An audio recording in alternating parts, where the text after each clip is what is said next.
Olá a todos, graça e paz. Sejam bem-vindos a mais uma escola dominical da Congregação Presbiteriana de Ivaiporã. Eu sou Pedro Moreira Rocha e acompanharei vocês no estudo de hoje, dando sequência à nossa série de estudos dos 5 solas da Reforma Protestante, já nos preparando para comemorarmos e melhor celebrarmos o aniversário da Reforma Protestante, que será no dia 31 de outubro, comemorando 503 anos. E hoje nós falaremos sobre o Sola Fide. Mas antes, é claro, vamos pedir a bênção e a orientação de Deus para esse momento, para que cada texto que nós formos ler juntos, que nos abra o entendimento, que nos traga clareza da vontade revelada do Senhor e entendemos melhor sobre como que Ele tem operado maravilhosamente em nossas vidas. Amém? Bendito Deus, amado Pai, te louvamos e te agradecemos pelo privilégio que o Senhor nos dá de nesse momento podemos buscar ao Senhor, ainda que não de forma presencial, congregada com o corpo, mas certamente congregados no Espírito, buscando ao Senhor em verdade, em adoração. Então pedimos humildemente a Ti, ó Pai, que derrame sobre nós do Teu Espírito para nos dar entendimento e a iluminação necessária para compreendermos a Tua Palavra, compreendermos os Teus mandamentos, que cada texto lido seja dirigido pelo Senhor aos nossos corações, para que sejamos moldados e aperfeiçoados segundo o Teu querer, ó Pai. Abençoe a vida de cada um que está me assistindo nesse momento, derrame da Tua graça e da Tua paz sobre cada lar representado. Por tudo te louvo, te agradeço no nome santo de Jesus. Amém, ó Pai. Vamos lá então, vamos ao Sola Fide, ou a fé somente, como poderíamos dizer num bom português, né? Pensando um pouco sobre isso, pensando sobre por que declarar somente a fé é um dos pilares da Reforma Protestante, é um dos pilares da doutrina reformada, da doutrina bíblica, podemos assim dizer. A fé, de modo geral, é uma característica popularmente atribuída a todos os grupos religiosos, né? Qualquer grupo que sirva a um deus, aos deuses, não importa a maneira, não importa a liturgia, o escopo doutrinário que siga, popularmente ganha esse entendimento de que é um grupo de fiéis, né? Fiel, na verdade, virou um adjetivo para caracterizar os adeptos de uma religião, seita ou culto. Mas, como a nossa conversa aqui é pela palavra, seria correto pela palavra nós dizermos que todo tipo de crença, todo tipo de segmento, todo tipo de denominação é fé? E a pergunta é, o que a própria palavra define por fé? Qual é a utilidade da fé e como que essa fé opera em nossas vidas? São essas algumas perguntas que nós vamos tentar responder à luz da própria palavra de Deus. Amém? Então, quero começar lendo com vocês o texto de Hebreus, capítulo 10, verso 39. E vou estender o texto até o verso 1 do capítulo 11. Hebreus 10, 39 até o 11, verso 1. Diz assim a palavra de Deus: Nós, porém, não somos dos que retrocedem para a perdição. Somos, entretanto, da fé, para a conservação da alma. Ora, a fé é a certeza de coisas que se esperam, a convicção de fatos que se não veem. Maravilha! Pegando por esse texto, nós temos tanto uma ideia do propósito, né, da característica, né, da fé, como também a sua própria definição em si do que é fé, né? Que nós somos, a carta aos Hebreus dirigida para as igrejas cristãs, né? Nós somos da fé para a conservação da alma. A fé, então, exerce um papel para nos livrar do inferno, para nos livrar da condenação eterna. A fé é um elemento muito importante dentro da obra da salvação, e nós já vamos falar um pouco mais disso logo adiante. E aí complementa a ideia. A fé é a certeza das coisas que se esperam, a convicção dos fatos que se não veem. Conseguem imaginar isso aqui? Conseguem vislumbrar do que o autor está falando? Que estamos falando de uma crença, de uma confiança nos eventos, ainda que eles não estejam diante dos nossos olhos, ainda que nós nada vejamos ou possamos apalpar acerca do que aconteceu ou está para acontecer, mas temos plena convicção de que eles são tão concretos quanto qualquer outro evento dentro da nossa realidade. Fica melhor se a gente ilustrar. Um exemplo claro disso é quando a gente remete ao próprio pai da fé, que é Abraão, ou seja, aquele a quem Deus dirigiu a sua promessa, né? Revelou a Abraão o seu plano de constituir uma grande nação, de preparar um povo, né, para a sua exclusiva glória.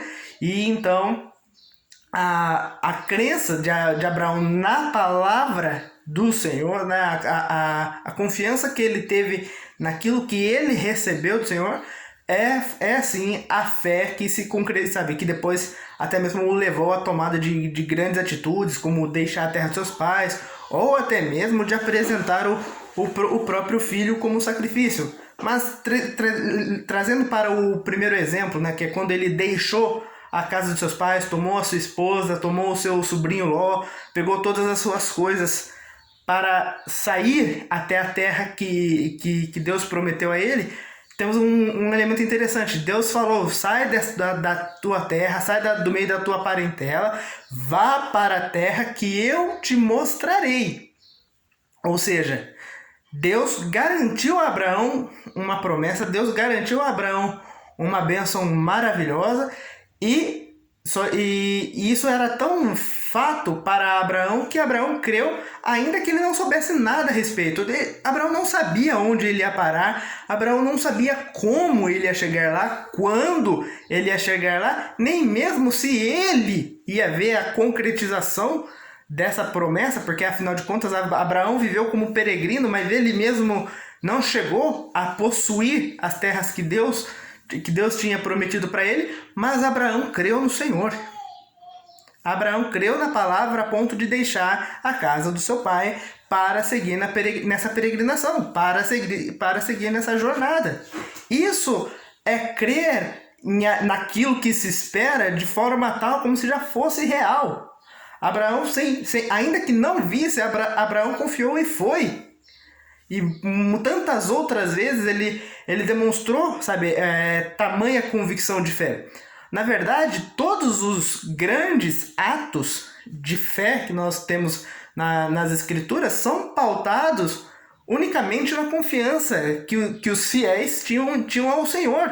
Não tinha nada ali que lhes permitisse pensar no que Deus estaria para operar.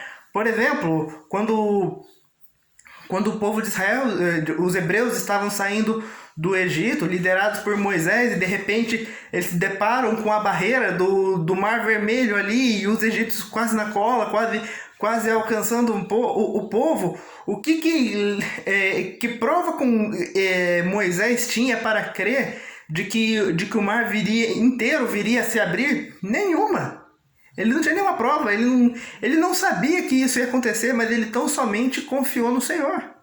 Ele confiou no Senhor, ele ergueu o cajado, e então o mar se abriu. Assim foi também com todas as pragas, com todos os sinais miraculosos, com todas as curas, todas as intervenções divinas, ou até mesmo as operações de Deus no meio do seu povo através de meios naturais, como por exemplo as vitórias nas guerras e tudo mais. Tudo isso foi a direção de Deus pela sua palavra para o seu povo, sem que nada eles tivessem para ver, sem que nada eles vislumbrassem, a não ser confiar no Senhor.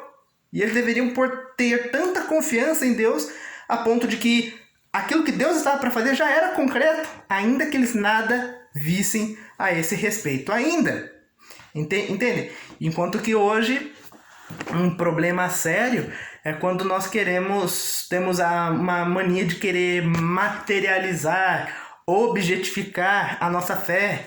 Nós muitas vezes usamos alguns objetos como se fossem artefatos, como se fossem amuletos de proteção espiritual. Depois acreditamos que o objeto exerce alguma influência sobre nós, sabe? Mas isso não é como a Bíblia habilita a pensarmos a respeito da fé.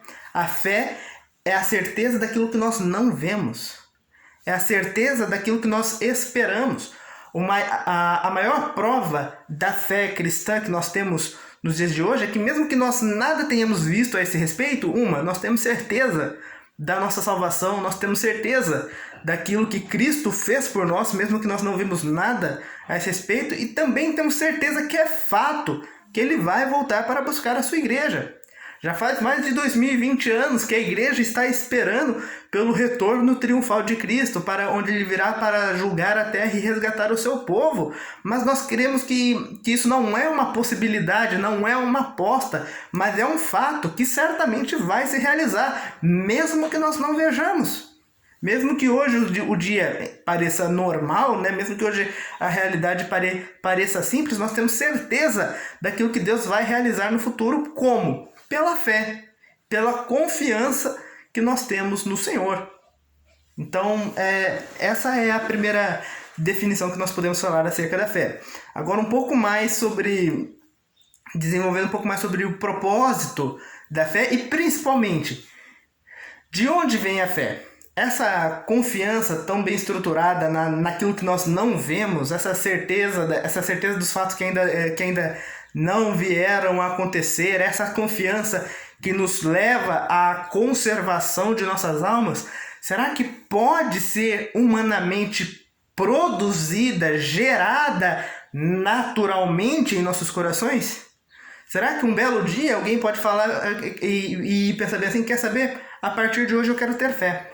A partir de hoje eu quero crer na obra redentiva de Jesus Cristo. A partir de hoje eu quero ver aquilo que ainda não acontece, ter certeza daquilo que vai acontecer, mesmo que nós não vejamos nada a esse respeito. A palavra de Deus, registrada em Efésios, capítulo 2, verso 8, nos traz uma grande resposta para essa pergunta. Porque pela graça sois salvos mediante a fé. Bom, uma pequena pausa. Se o versículo acabasse aqui, né? Pela graça sois salvos mediante a fé.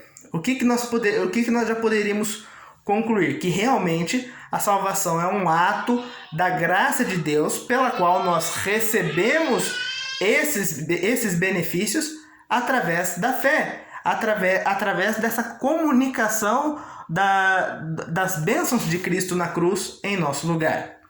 Então, a fé é o meio pela qual nós recebemos esses benefícios de Cristo. Mas o texto continua. E isto não vem de vós. Ou seja, essa fé pela qual nós somos salvos pela graça, não vem de nós.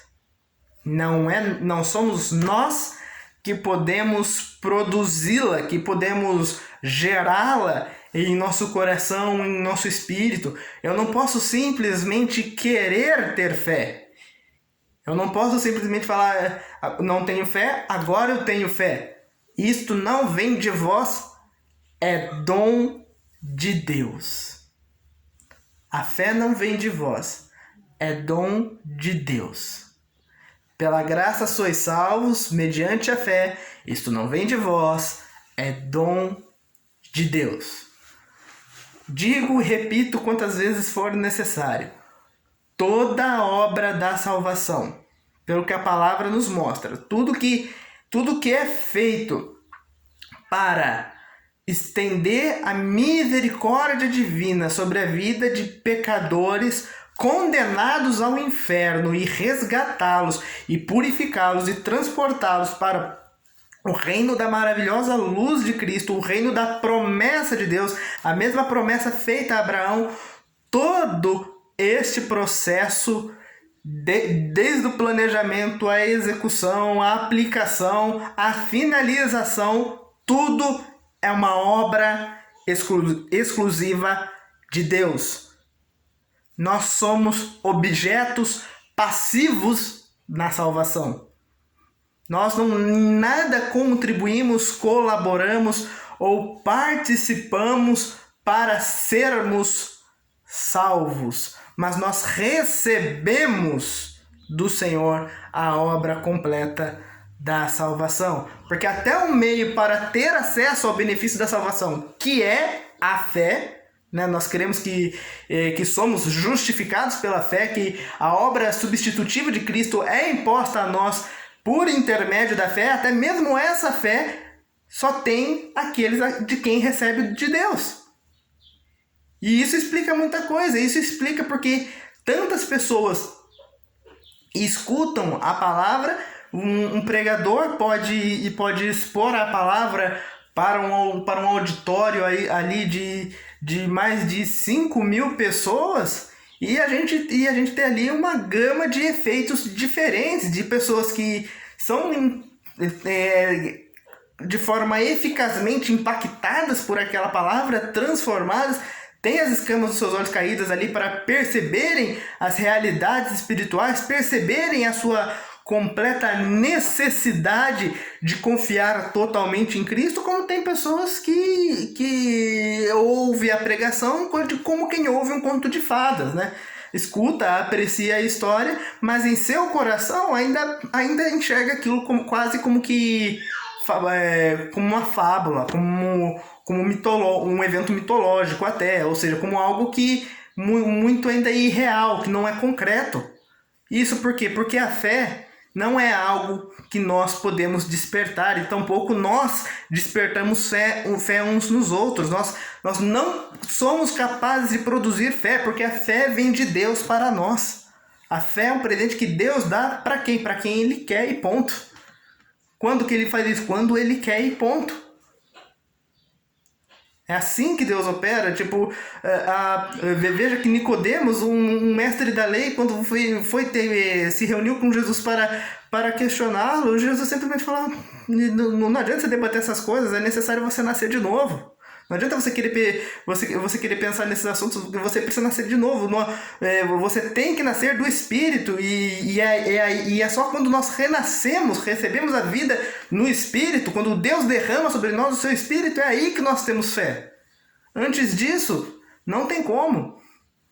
E até conversando com um amigo hoje, chegamos à conclusão simples: não existe cristão, não existe discípulo de Cristo sem fé.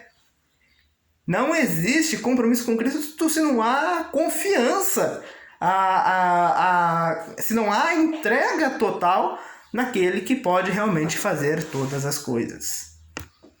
Prosseguindo, então, falando um pouco mais sobre como que essa fé, como que ela é comunicada, né? Nós vimos que o autor da fé é o próprio Deus. Quem dá a fé é o próprio Deus. Mas a palavra é tão completa que nos mostra o veículo que Deus utiliza, o veículo ordinário, o que Deus faz uso para transmitir, para comunicar a fé aos nossos corações, para produzir fé em nossos corações, e então tomarmos parte dos benefícios da obra de Cristo em nosso lugar. Diz a palavra de Deus em Romanos, capítulo 10, verso 13 ao 17.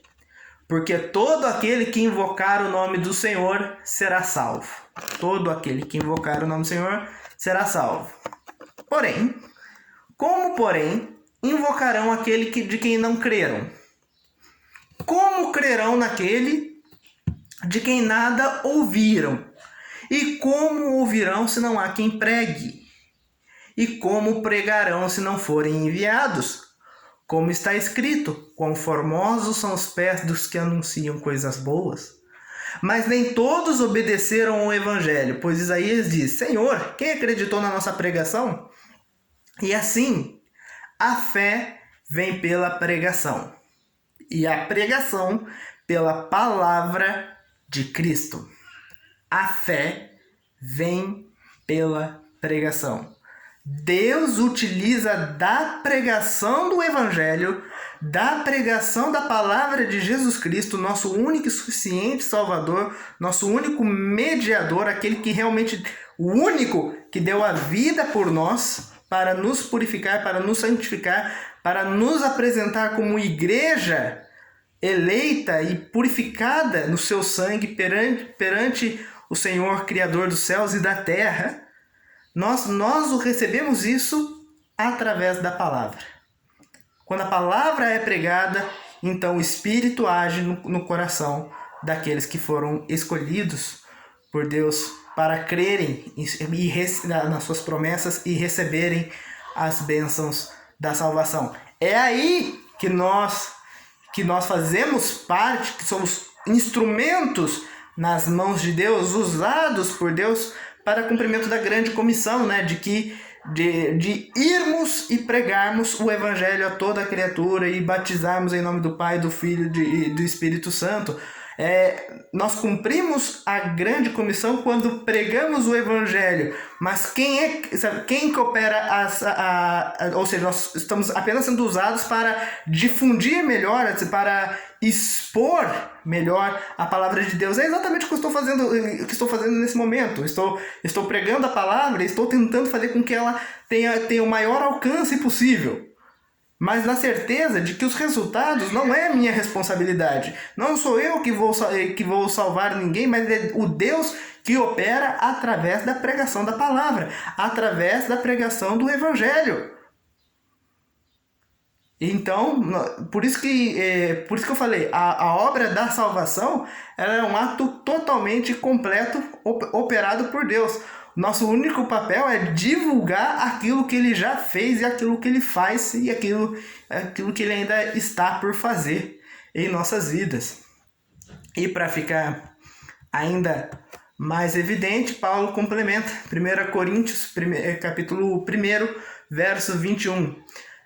Visto como na sabedoria de Deus o mundo não o conheceu por sua própria sabedoria, aprove a Deus salvar os que creem pela loucura da pregação. Deus salva os que creem, os que recebem então o dom da fé, como pela palavra de Cristo. Qual é o nosso papel? É pregar o Evangelho para que o Espírito Santo, por meio da pregação, toque nos corações, regenere a vida dessas pessoas, produza fé em seus corações, a fim de que elas recebam todos os benefícios da justificação em Cristo Jesus, para que então possam ter vida eterna, para que então recebam de fato o perdão de seus pecados, sejam verdadeiramente lavados. É nisso que nós cremos, que nós somos salvos por meio por uma ação graciosa de Deus e recebemos esse benefício por meio da fé que Ele mesmo nos dá gratuitamente. A isso declaramos que somente pela fé nós temos acesso a todos esses benefícios. A Declaração de Cambridge, da Aliança dos Evangélicos Confessionais, que eu já tenho mencionado nos estudos, quanto ao artigo do Sola Fide, diz o seguinte: reafirmamos que a justificação é somente pela graça, somente por intermédio da fé, somente por causa de Cristo. Na justificação, a retidão de Cristo nos é imputada como o único meio possível de satisfazer a justiça de Deus. Negamos que a justificação se baseie em qualquer mérito que em nós possa ser achado, ou com base numa infusão da justiça de Cristo em nós, ou que uma instituição que reivindique ser igreja, mas negue ou condene o sola fide pode ser reconhecida como igreja legítima. Ou seja, qualquer aglomeração, qualquer comunidade que se diga buscar a Deus, mas que negue que é somente pela fé, somente pela fé na obra de Cristo que nós temos acesso ao benefício da salvação, que negue que a fé é esse único vínculo que Deus estabelece entre o seu povo e ele, não pode ser reconhecido verdadeiramente como igreja do Senhor. Deus salva o seu povo através da obra do seu Filho Jesus, num ato gracioso da sua parte, e comunica isso aos nossos corações por intermédio da fé que ele mesmo concede ao seu povo, aos seus santos escolhidos. Amém? Espero que a palavra do Senhor tenha falado fundo aos seus corações. Espero que se você tiver alguma dúvida ou algum ponto não ficou muito claro, pode deixar aqui nos comentários, que nós teremos prazer em responder no próximo vídeo. Eu espero continuar contando com o apoio de vocês, com a audiência de vocês. Convido vocês para curtirem a página da Igreja Presbiteriana de Ivaiporã no Facebook e venha nos fazer uma visita. Essa mesma aula, esse mesmo estudo que eu passei aqui, eu apliquei presencialmente no domingo de hoje. E assim nós temos feito todos os domingos, 9h30 da manhã. E também temos o culto solene, 7h30 da noite. Convido vocês a estarem presentes conosco. Vamos falar com Deus? Bendito Deus, amado Pai, obrigado pela Tua palavra. Obrigado por falar aos nossos corações e por nos permitir termos esse momento de estudo e de meditação na Tua palavra. Fale aos nossos corações, ministre a Tua verdade sobre nós, que ela impere maior do que as nossas meras opiniões, o Pai, maior do que conceitos deturpados, mas que o Teu Santo Espírito nos abra os olhos para contemplarmos a plena verdade que temos no Senhor, nosso único e suficiente Salvador Jesus Cristo. E ajude-nos, ó Pai, a perseverarmos na fé que o Senhor nos concedeu, a nos fortalecermos cada vez mais para sermos uma igreja forte e bem firmada nos fundamentos estabelecidos pelo Senhor, adorando e glorificando ao Senhor segundo o Teu bem-querer. Por tudo nós Te louvamos. Mais uma vez, peço a Tua bênção sobre a vida de cada um que tem me assistido nesse momento. Em nome santo de Jesus. Amém. Amém, queridos. Obrigado pelo carinho de vocês. Obrigado por assistirem até o fim. E Deus abençoe. Até a próxima.